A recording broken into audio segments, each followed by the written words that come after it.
Hey guys, it's Meg, and you're listening to a Paranormal Chicks podcast with Donna and Carrie. Enjoy!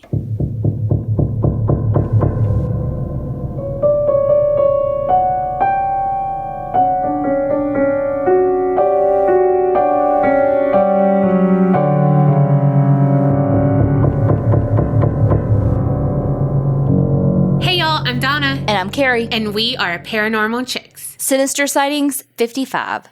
And you just heard Meg Lever, and she was awesome, introducing us, trying to steal our jobs. I mean, she does a better job than we do. I mean, I like her voice. Mm-hmm. I think that was sexual harassment. I'm very sorry. Don't sue us. If you also want to steal our jobs, go on over to patreon.com/the APC podcast. The first one is called A Murder in a Small Town and How I Learned About It. Dear Donna and Carrie, hello, ladies. I was walking around campus listening to your most recent episode when I got a message from a friend to go to an event at Wesley Hall on my campus here at Stetson University. It's 55 degrees here, and while at the event, I met someone named Freddie who created a podcast about a small town murder in North Carolina. He's from this small town and knows the daughter of the victim. I'll give you a brief summary of what he told me and give you his email, website link, and name of the podcast he created, which shares a lot of his research on the case, like off-the-record comments from police, interviews, and even the autopsy. Picture it. Morrisville, North Carolina, 2009. A wife, husband, and baby are asleep in bed 44 minutes after midnight. A 3-year-old daughter was sleeping down the hall in a 2-story home. The wife wakes up to see a tall man in the hallway right before he pulls out a gun. Want to know more? I did too, and I had to share this story with you. Frankie has been threatened by the grandmother, the mother of the wife who survived, when he began to research the case. The grandmother said, quote, "The killer is very much alive. Watch yourself." If that isn't spooky, I don't know what is. Sometimes I think ghosts and demons are the worst things in the world, but then I see families torn apart by grief and questions that will never get answered, and then I don't feel so scared of ghosts anymore. People hurt people way more than any spirit could. Please research this story, spread the word about this unsolved case. Frankie is willing to give you all his research to better understand what he has learned. Some things don't make sense. The podcast is called Unforgotten, the Unsolved Story of Matt Stewart. Anyway, stay strong, funny, and don't get scared. Sincerely, Alyssa Shannon King. Carrie, jump on that, because that sounds super sad, super crazy. Like, I'm going to have a murder board. I'm going to, have my hair and go whoosh with it. Sounds like I'm not trying to get killed. You heard her say, watch your back. Granny got a gun. Also, for y'all who are quarantined and are looking for a new podcast, apparently there's one. It's on Spotify. Yeah, we haven't listened, so unsure what we're sending you to, but sounds like it's worth a listen. Alyssa said listen. All right. Hey, y'all. So let me start off by saying I started binging your podcast in October of 2019 and caught up in December. Yes, I have an addiction, LOL. But I'm so happy I found the podcast because you make my work days better and go by faster. I knew I had to break out my old-ass laptop to send in a sinister sighting because other people's stories triggered memories that I had suppressed deep, deep down. And also I grew up my whole life being quote-unquote sensitive to ghosts, and my whole life has had them involved. Let's start off with the classic bathroom ghost. Yes, this is one of those memories I forgot about until you guys were like, what the fuck is up with all of the ghosts in the bathrooms? Well, I got another one for you. So I think this happened in 2014, maybe early 2015, and my parents were starting a new business which involved this man, insert name here, and he was renting out a warehouse where they would work. Well, he was an old man that you could barely understand what he was saying because he was so southern and didn't even finish words. I'm sure y'all know what I'm talking about. Actually, I know exactly what you're talking about. Mm-hmm. And I always look to Carrie and say, what? Every time. I mean, not to weird flex, but I can watch Swamp People without the subtitles. Anyways, he told us that there was this woman spirit here that doesn't really like men and will mess with any guy that comes in here. My mom and brother are really in tune to ghosts like I am, and my dad being the one where he calls us crazy. Ooh, that ghost's about to show him what's up. My mom has some crazy and terrifying stories herself. I'll ask her if I can write them in for everyone because one involves a Ouija board and the devil that came from it. Holy shit. Anywho, we just rolled our eyes because we thought he was trying to spook us, play a prank or something. Well, one day I was working inside. Basically, there was this outside warehouse part, then a hole inside with a kitchen, 2 bathrooms next to each other across from the kitchen, then a hallway with 3 rooms, and then the living room part, I guess you would call it, just the open leftover part. I'm sorry, I suck at laying things out as visuals. I suck at laying out things too, but I know I can picture exactly what you're saying. Yeah, I got it. My brother came in from outside saying he had to take a shit. We had more of a friendship than a sibling relationship, and said he was going to use the women's bathroom. There was men's and women's, but it didn't matter. You could use whichever, or so he thought. I jokingly said, "You better not, or she's going to get mad and get you." Oh, shit. Literally. So I went back to doing my work with my headphones in, listening to music, when I heard a noise. Maybe thunder outside or something. I really couldn't tell with the headphones in. So it didn't faze me. Seconds later, I get a FaceTime call from my brother while he's in the bathroom. So my first thought was, ew, but maybe there's no toilet paper. So I pick up and I'm like, yeah? Let me lay out the convo in text style. Brother, what the fuck? Are you shaking the door? What the fuck are you doing? Me, the fuck are you talking about? I'm right here. I showed him behind me to prove I wasn't doing anything. Brother, dude, what the fuck? She's fucking pissed and shaking the door.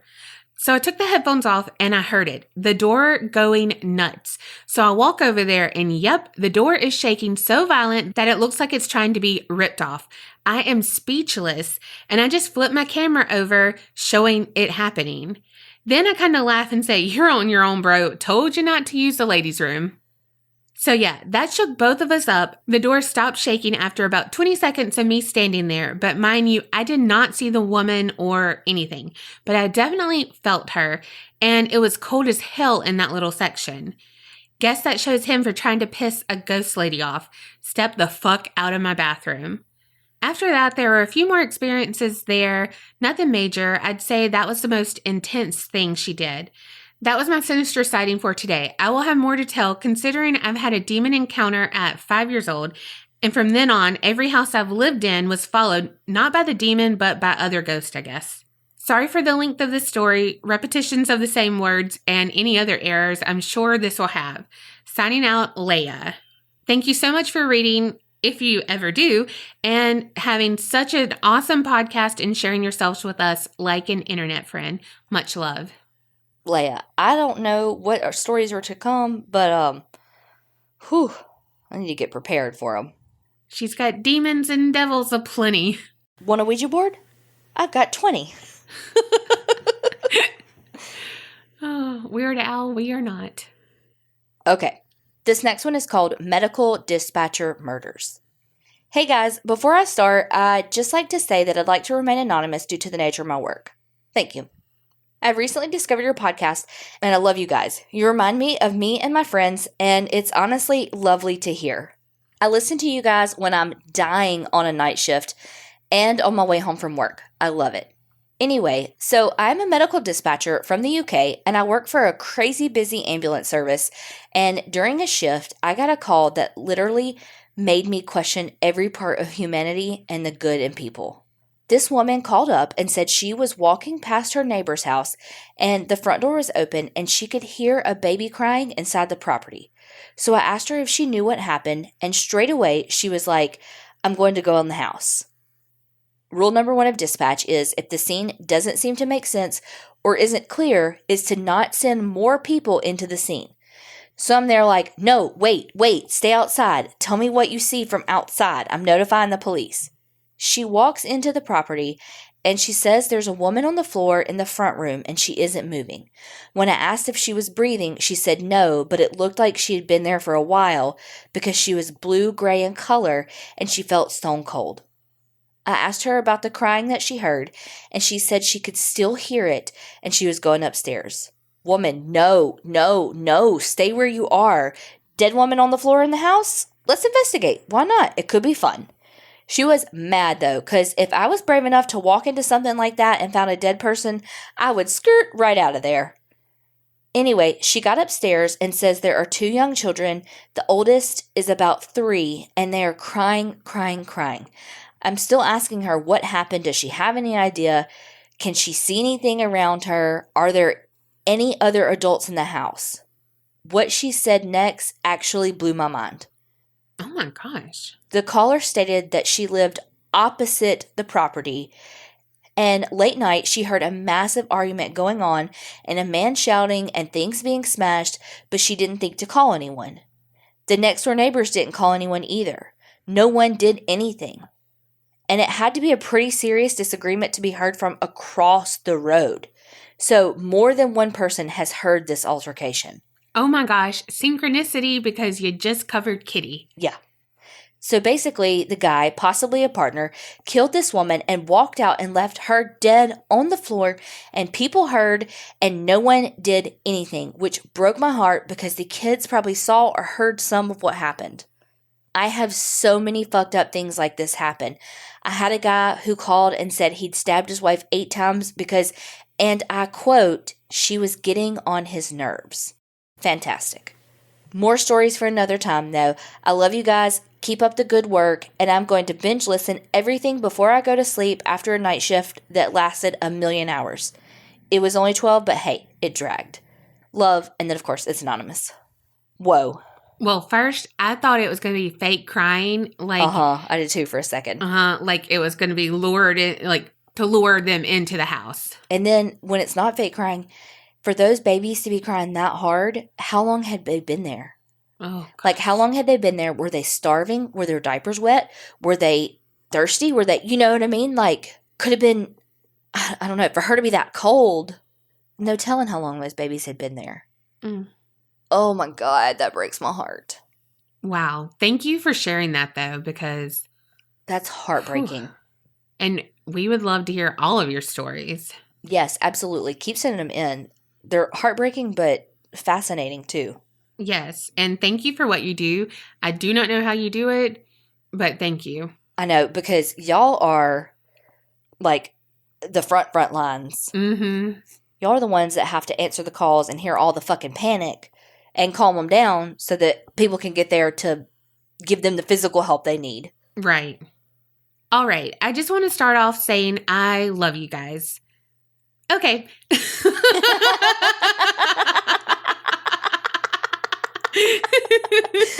I love that.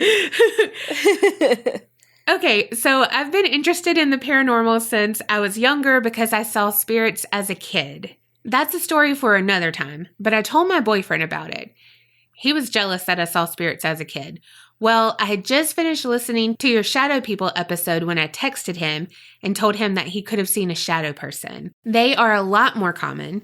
I told him all about them, what you said in the podcast. He was so excited because he had seen many in his dreams when he would experience sleep paralysis. He told me one time that he couldn't wake up. He was dreaming and there was a super tall, blacker than black figure that was extremely lanky standing over him. There were more of them, but this one stood out to him. The shadow person said to him, "Don't wake up, you'll ruin it." What? Every time my boyfriend would look at him, it would then say, "Don't wake up, you'll ruin it." He just kept telling my boyfriend not to wake up. It's like he knew my boyfriend was about to wake up. So the figure started screaming. He was repeating the same thing. Then my boyfriend woke up, but in sleep paralysis. He couldn't move. The figure was standing in his doorway. It just stared at him and said, "I told you not to wake up." Well, don't talk to him. You're waking him up. Well, stop talking to me. Good. It didn't leave until he could move again. This frightened me, and I got sick to my stomach from the idea. What would have happened if my boyfriend had stayed asleep longer? What would he have ruined? What were they doing? I didn't like the idea. No, and don't fucking yell at me if you want me to stay asleep, because you yell at me and I'm gonna fucking wake up. Mm-hmm. And to any shadow people listening, just kidding. There was also a time when I was in the hospital and I was surrounded by shadow people. I was alone in my room in the middle of the night. I was in the state where you're not quite asleep, but you're also not awake either. There was a shadow person standing right next to my head. He had red eyes. It looked like he was reading a book, but I couldn't make out a word he was saying from it. The other shadow people were just black and crawling the ceiling and the floor. One of them in the corner just stared at me and said, "Join us, Faith. Join us. You'd make a great addition." What the fuck? I just said, "Oh, hell to the no." And then I prayed. I needed them gone. It was such a bad energy and I could feel it. I cried so hard that night and I definitely didn't get any sleep. What did they want me to join and how would I have joined it? All right, last story. I was in Florida for a vacation. I had nightmares each night and I thought that was normal because I suffer from trauma and I didn't have my dogs with me. It dawned on me that I was staying in the oldest city in America, so it could be a ghost. It didn't look or act like a ghost, though. It would just stand in the corner and stare at me with its red eyes every single night.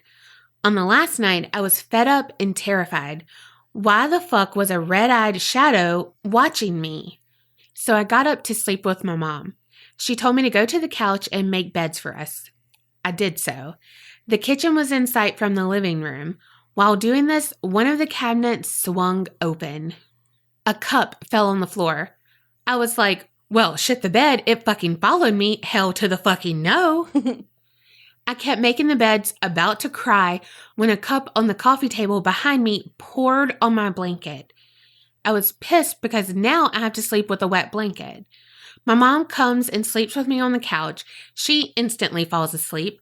I cried. I was terrified, but I was praying my little heart out. I just said, as a child of the Holy Father and in the name of Jesus Christ, I condemn you away. It took a while for me to feel safe again. Once I did, I passed out. The next morning, my aunt told me that my uncle had a nightmare, and it was around the same time that I passed out. She said that he hadn't had a nightmare since they had been dating, which was a long fucking time. All right, so why I sent this to you guys is because I wanted to know your theories on what the shadow people are.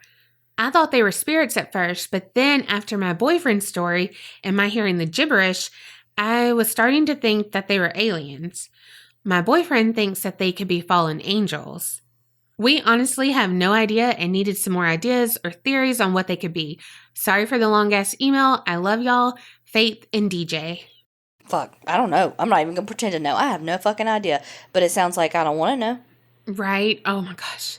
Ever since I did that, and that was like episode 4, 5? It was early. Yeah, it was super early. Oh, like I think about them and I'm just like, please don't ever let me experience that. Mm-mm. I don't know. So some of them I think are kind of aliens, like the Men in Black part of it. I know, Carrie, I know you hate the Men in Black. But Mega eye roll. But they exist. How do you know? They didn't bloop bloop you? They can bloop bloop me anytime. But you know what I mean. Not with their probe. Say it again. Okay. Moving right the fuck along before Donna slides right out of her chair. Now that's a sinister sighting. Oh, God. I don't know, but I definitely know that there are a lot of listeners that probably have ideas. So, yeah, and a lot of them have seen shadow people. Faith, if you're in the Facebook group, create a thread because I know that a bunch of people will probably tell you what they think because that's beyond my pay grade. Same. You know, but I feel like a lot of them, their shadow figures haven't talked to them. So what if they're like evolving? Why would you even say that? Well, now I'm thinking it, and now I'm going to go down Reddit rabbit hole tonight. Thanks, Faith and DJ. Okay, this one is true crime and paranormal, you say? Hey, y'all, I've been a fan for a little while now, heard about you on another murder podcast, and couldn't stop listening to your awesome accents and wonderful stories and friendship dynamic. So, my family and I recently moved out to a farmhouse that was built in 1914. One day, when we were working in the attic, which is pretty bare with exposed joists and insulation, my dad and I found a bag of bloody clothes that looked like they were from the 70s. We had the detective who lives down the street come check it out. I want a detective that lives down the street. Right? To just call him up, BFF, deep-doop, boop, boop, boop. Hey, detective. Mm-hmm. What you doing right down there? How you mom and them? I want one. We never heard back, so we assumed there was no leads on it, which is good. This is a true crime case with a connection to my family. One time, I was sitting and drinking wine with my mom, listening to My Favorite Murder, and my mom said, "Did I tell you about the family annihilator that almost killed my sister?" I said, "Fuck no, but look, listen, and spill the goddamn motherfucking tea, Ma." Oh my God.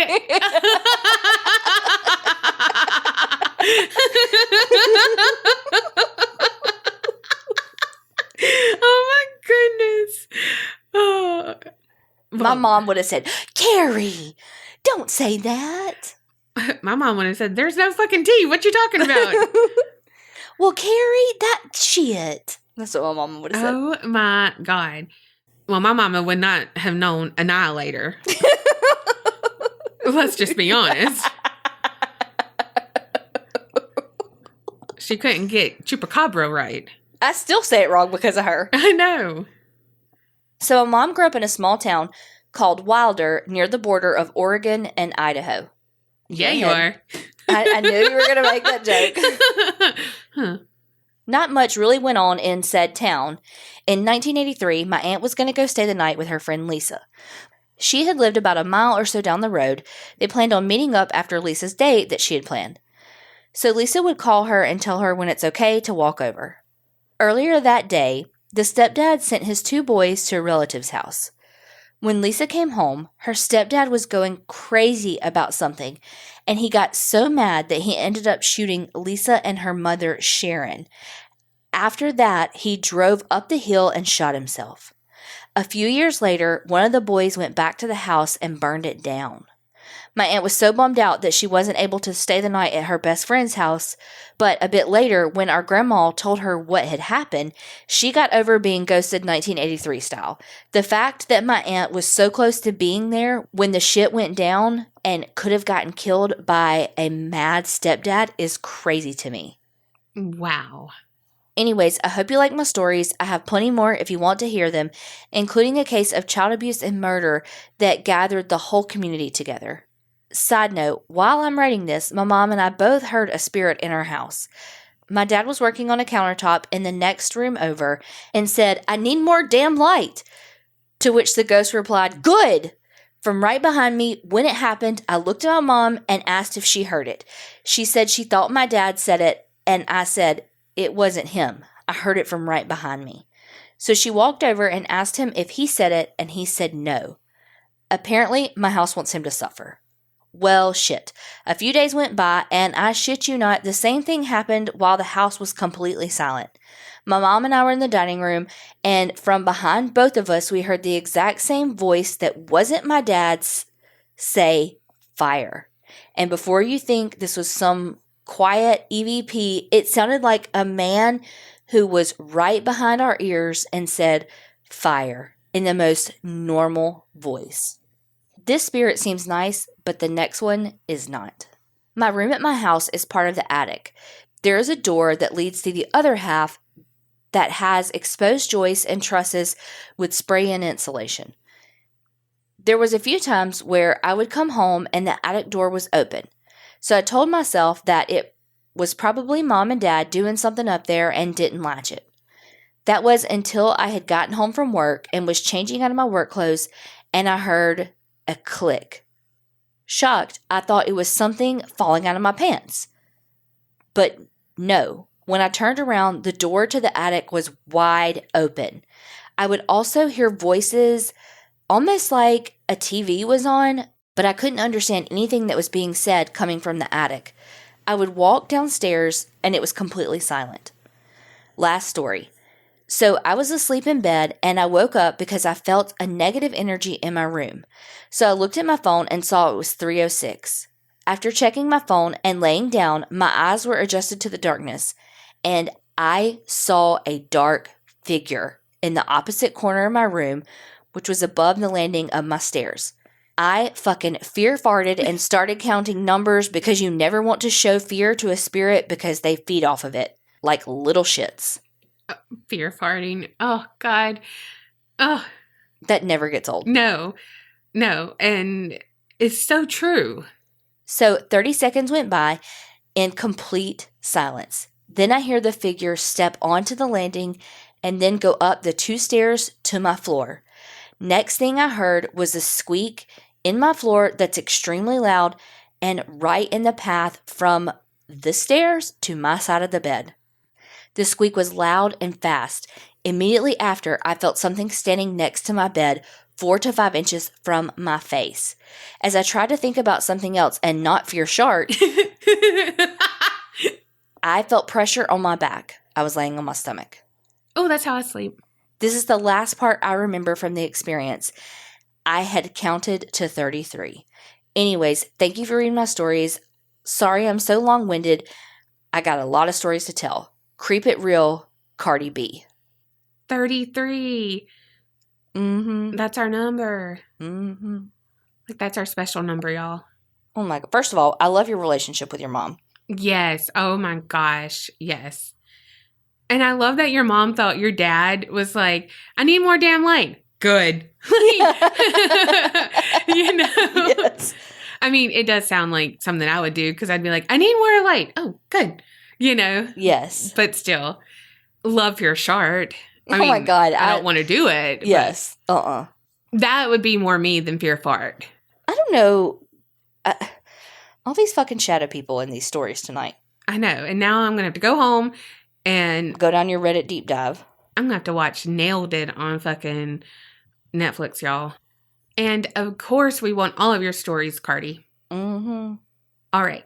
Hey, ladies, attached is my Ouija board story. It's crazy and I don't go near them anymore, particularly because I'm intuitive and I don't want anything negative to happen.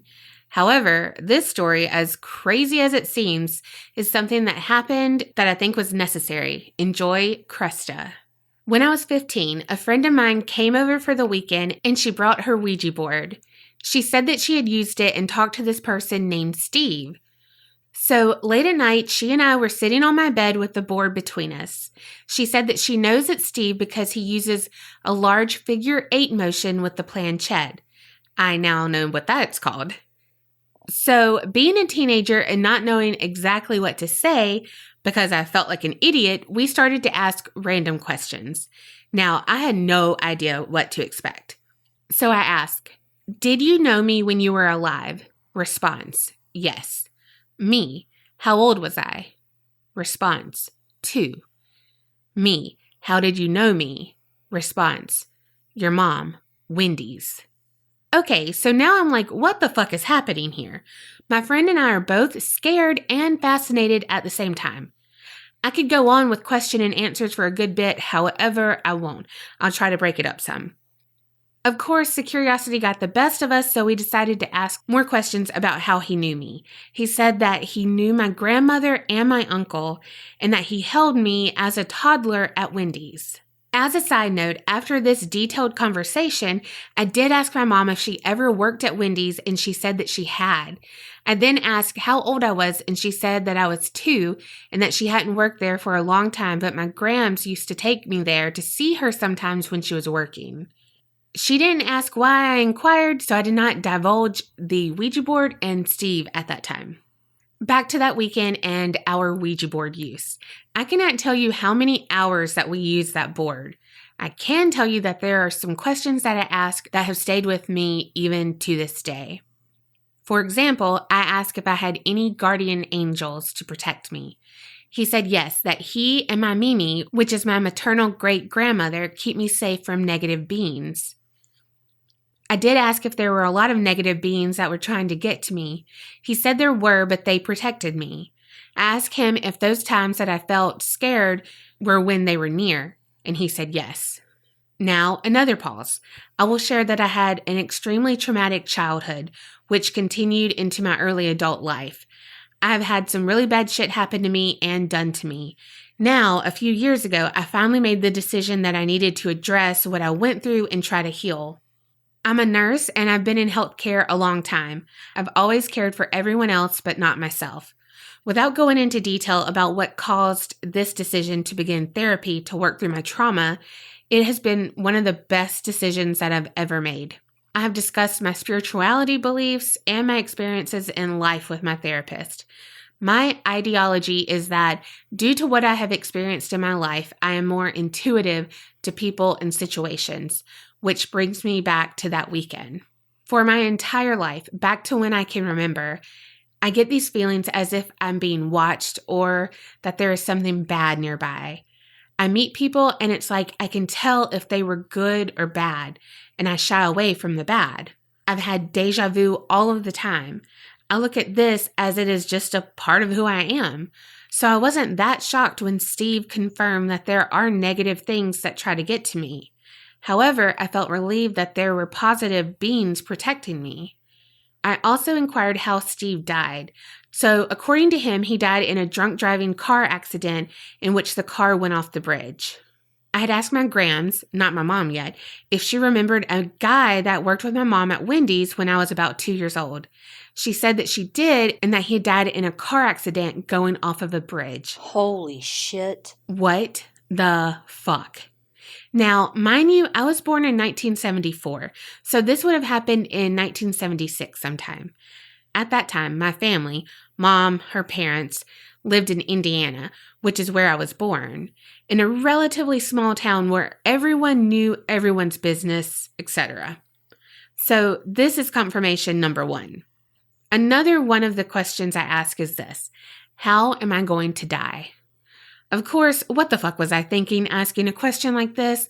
Who the hell wants to know when they're going to die? But I asked it, and I got an answer. Oh my God. The answer was this: stabbed to death. I asked how old I would be. He said 40 on my birthday. I asked where. He said large parking garage, alone.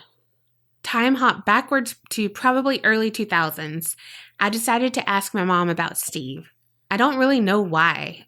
So I'm standing beside her recliner chair in the living room at her house, and I asked if she knew a guy named Steve that she had worked with at Wendy's when I was 2. When I tell you that her face went white and pale, I mean as white gets once I finished asking her this question. She says to me, "How in the hell do you know about Steve?" I explained to her about the Ouija board when I was 15 with my friend, and that's who we talked to. Me again. Did you know him? My mom. Yes, I did. Now, the conversation went back and forth for a good while. I want to preempt this by saying that there was absolutely no way I could have known any of these things about a guy named Steve when I was 2 years old.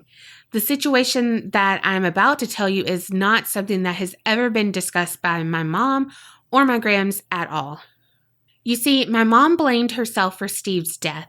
She finally shared the story with me after regaining some color back in her face and was able to talk again. One night, there was a big concert that some of the people were going to go together. A few of them were people that my mom worked with at Wendy's. Apparently, according to my mom, Steve had asked her to buy him a 6-pack of beer, as he wasn't old enough to buy it on his own yet. She said no way. However, he proceeded to keep asking her, and she finally gave in. She said that she made him promise that he would not drink and drive and to have someone else drive, and he promised. And she believed him. So, jump forward to after the concert, all of the people who went did not ride together. Steve apparently did drink the beer and drove, and had a drunk driving accident off of the bridge. Oh my God. My mom never told anyone until she told me that day that she had bought him the beer or that she had blamed herself for his death. So now I'm like, holy fucking shit. Disbelief, but not really. About 7 or 8 years ago, my mom gets a wild hair and decides that she wants to try to talk to Steve on the Ouija board. Oh God. She had been trying to get me to do it for several years after she shared with me who he was and how they were connected. And I was like, no fucking way. My oldest son, who was 17 at that time, decides that he will get on there with her. I was present during this interaction, but I did not get on the board. They asked to speak to Steve, and the usual large figure 8 movement was happening with the planchette. This was before my 40th birthday, so via my mom and son, I wanted to know if I was still supposed to die. He said no. I wanted to know if this was because I had changed my life course in a more positive direction. He said yes. Our lives change due to the choices that we make. That was all I wanted to know. My mom, of course, wanted to know if he blamed her for his death, and he stated that he did not, that he should have listened to her. And I'm not sure how long the conversation lasted or what else was said because I felt the need to not be present, so I went home. We lived in the same apartment complex at the time. Okay, now, I honestly don't know how I felt about this or if I believed that that was how I was going to die. I certainly hoped not. I will tell you this. I worked at a very large hospital that had a huge parking deck. I was literally scheduled to work a shift on my 40th birthday. I was like, oh, fuck no, not happening. I asked a coworker, what a beautiful soul, to switch with me, and I was honest with her about it. I totally explained to her about the prediction of my death. She was older and an extremely experienced nurse whom I admired. She didn't mock me or disbelieve me, and she switched. I stayed home that entire day. I did not go anywhere. I did not do anything except hang out with my husband and my kids. I have only used a Ouija board once since then, and yes, I talked to Steve, who said that not only are my Mimi and him watching over me to protect me from negativity, but my Gramps, and Aunt Janet are as well. I know that they do. I do believe that the board is some sort of gateway for communication between the world of the living and those that have passed on and other entities as well. I count myself lucky that I talked to Steve. I'm sorry if my story sort of jumps all around, but I couldn't think of how else to write it. I've only shared it with a few people except the wonderful coworker who switched shifts with me. Nevertheless, I felt inclined to share it with you. Whew. Wow. Holy shit. That's so intense. Well, first, I was thinking figure 8, and you know what rhymes with no. Mm-hmm. That's who I was thinking it was. Mm-hmm. And I'm really hoping it was Steve and not he who shall not be named. Since he was telling you all the answers and stuff. Yeah. I'm going to let this be a positive thing. Oh my God. Ouija boards scare me so bad. They do, but I do want to know. Like, the communication part, like her mom getting that closure. But was it really, I mean, again, yeah. you want to be, you don't want to be like, yeah, oh, it was all not, I don't know. And honestly, though, it kind of makes sense for him to be a guardian of Cresta, since, like, her mom thinks, like, she is responsible for his death, but she wasn't. And, like, she did buy the alcohol, but she did say, like, don't drink and drive. Don't, you know what I mean? Like, I don't know. Like, I just think it does make sense for him to be tied to her. Yeah. Whew, y'all, these stories were good. They were heavy, but they were good. Yes. They were scary, but they were good. I'm telling you, every noise that happens, I'm like, what was that? Y'all, as always, I say this like literally every episode, but you did not disappoint. No. Edge of my seat again. Yes. Thank y'all so much for sharing. I mean, y'all pour your hearts out into these stories, and we truly appreciate it because, I mean, again, it creates this community of people who get to hear that other people have experienced things. And, just like they said in this episode, like it recovered memories for them and all this stuff. And so it just, I don't know. I just love it. So thank y'all so much. Keep sending them in, aparanormalchicks@gmail.com. And remember, creep it real and don't get scared.